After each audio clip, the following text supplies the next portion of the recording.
පුතේ 10 වසරේ ළමයිට වගේම 11 වසරේ ළමයිටත් මෙන්න මේ ආකාරයේ ගණන් එනවා ඔයාලගේ පේපරේට. ඉතින් පුතේ මේක 10 වසරේ පාඩමක් වුණාට 11 වසරේ ළමයිටත් මේ විදිහේ ගණන් හදන්න වෙනවා. ඉතින් මගේ පුතේ එක්සෑම් එකේදී මේ වගේ ගාණක් දීලා අපිට කියනවා සාධක සොයන්න කියලා.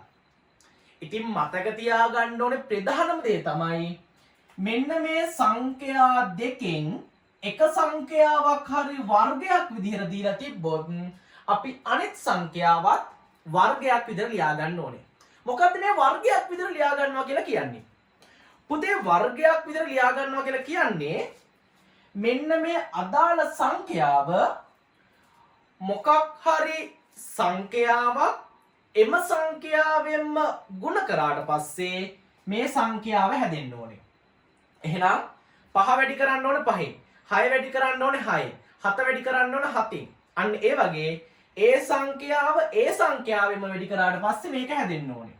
අපි උදාහරණයක් විතර ගත්තොත් 25 කියන එකට අපිට ගන්න පුළුවන් 5 ගුණ කිරීම 5. 36 කියන එකට ගන්න පුළුවන් අපිට 6 ගුණ කිරීම 6. 49ට අපිට ගන්න පුළුවන් 7 ගුණ කිරීම 7.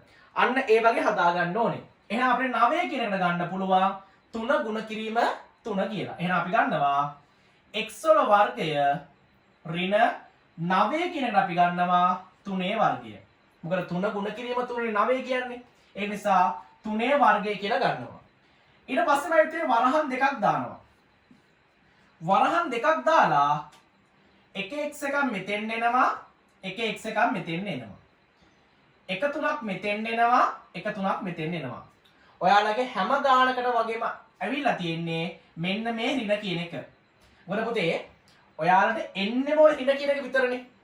ඔයාලගේ පාස් පේපර්ස් ගත්තොත් ඍණ කියන එක විතරයි ඇවිල්ලා තියෙන්නේ. ඔයාලගේ 10 වසරේ අච්චුපත ගත්තොත් ඍණ කියන එක විතරයි ඇවිල්ලා තියෙන්නේ. එහෙනම් එක්සෑම් එකට එන්නේ ඍණ කියන එක විතරයි. එහෙනම් ඍණ තිබ්බොත් මේකත් එකක් ධන එකක් ඍණ.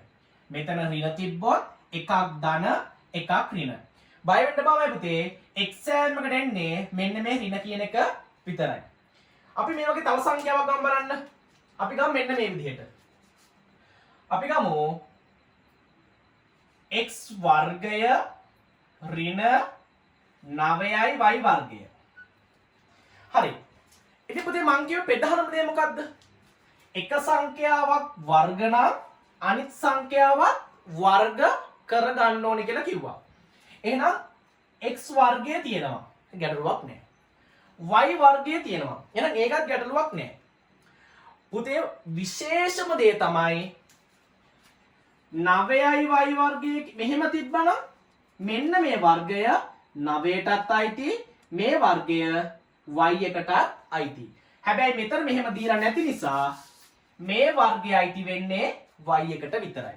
එහෙනම් මගේ පුතේ අපි මේ 9 කියන එකත් වර්ගයක් විතර ලියා ගන්න ඕනේ. දැන් අපි කලින් ගානෙත් ගත්ත 9 කියන්නේ 3 වර්ගයනේ. අපි ඒ විදිහටම හඳුන් බලන්න. එහෙනම් ගන්නවා x වර්ගය ඍණ 9 කියන එකට අපි ගන්නවා 3 වර්ගය. හේතුව මොකද්ද? 3 ගුණ කිරීම 3 තමයි 9 කියලා කියන්නේ. එහෙනම් y වර්ගය. ඊට පස්සේ පුතේ අපි වරහන් දෙකක් දානවා. එක x එකක් මෙතෙන්න දානවා, එක x එකක් මෙතෙන්න.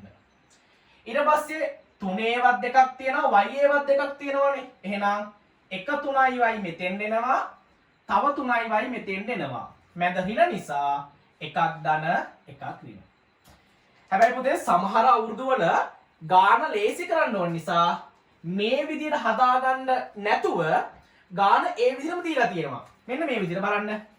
x වර්ගය ඍණ 2 වර්ගය. එක්සෑම් එකේ ගාන ලේසි කරන්න ඕන නිසා මේ විදිහටම දීලා තියෙනවා.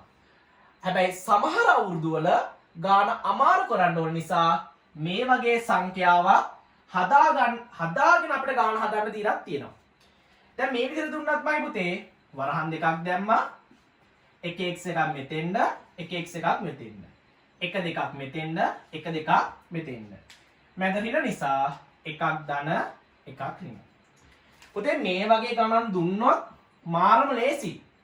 හැබැයි මේ වගේ ගණන් දුන්නොත් පොඩ්ඩක් ඔයාලගේ මොලේ කල්පනා කරලා මේ වගේ සංඛ්‍යා වර්ගයක් විදිහට අපි හදාගෙන තමයි මෙන්න මේ ගාන හදන්න ඕනේ.